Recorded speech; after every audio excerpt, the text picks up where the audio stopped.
Hi, Michael Kaim again with Prudential Properties. Thanks for visiting my blog. Today we're going to talk about 5 little known details you shouldn't overlook when you're reviewing an offer. And if you do, they might be very costly mistakes you've made while taking your house off the market during that time frame. So, number 1, pre-approval. You want to make sure your buyer has a pre-approval letter and they've been pre-approved. When you look at the pre-approval letter, make sure that there's a dollar amount, and that dollar amount is at least the amount that they're loaning for your property. Because on the letter, it will indicate a price, and make sure that you can see that price so you know that they can afford your home. Number 2, down payment. You want to make sure that the lenders or the down payment they bring to the table is a strong down payment. Or make sure that they have been pre-approved and that they at least have, and they can verify the down payment they're bringing to the table. So if it's an FHA loan, they're going to require 3.5% down. Make sure that they verify that they've got those funds. If you look at the down payment though, and you see a buyer, and you have 2 offers in the property, and you see a buyer that has 20 or 30% down, where the other buyer only has 3.5% down, you have to consider the stronger down payment being a stronger buyer and a higher chance of them getting approved.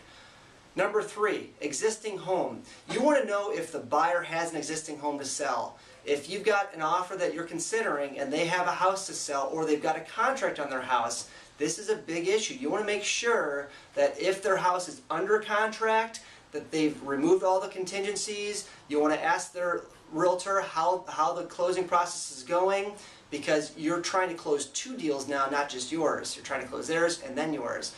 You also want to take into consideration not accepting a contingency offer unless it's the only offer you've had in a long period of time.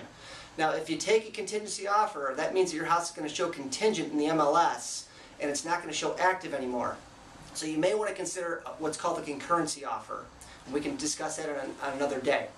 Number 4, closing dates. Closing dates are extremely important. You want to make sure that during the closing time frame that you're closing within 30 to 45, 60 days. If it extends beyond that, most lenders have a rate lock between 30 and 60 days. So if you see a close date of 90 to 120 days out, you really might be making a big mistake by taking your house off the market during that time frame. You're going to lose 3 to 4 costly months that in the end, if it falls apart, you're going to be kicking yourself that you didn't shorten up that closing time frame. And number 5, cash transactions. If you've got a cash transaction that came in on your property, just make sure that you've got verification of funds, that they actually have the cash in place to close on your house. So that's all for now.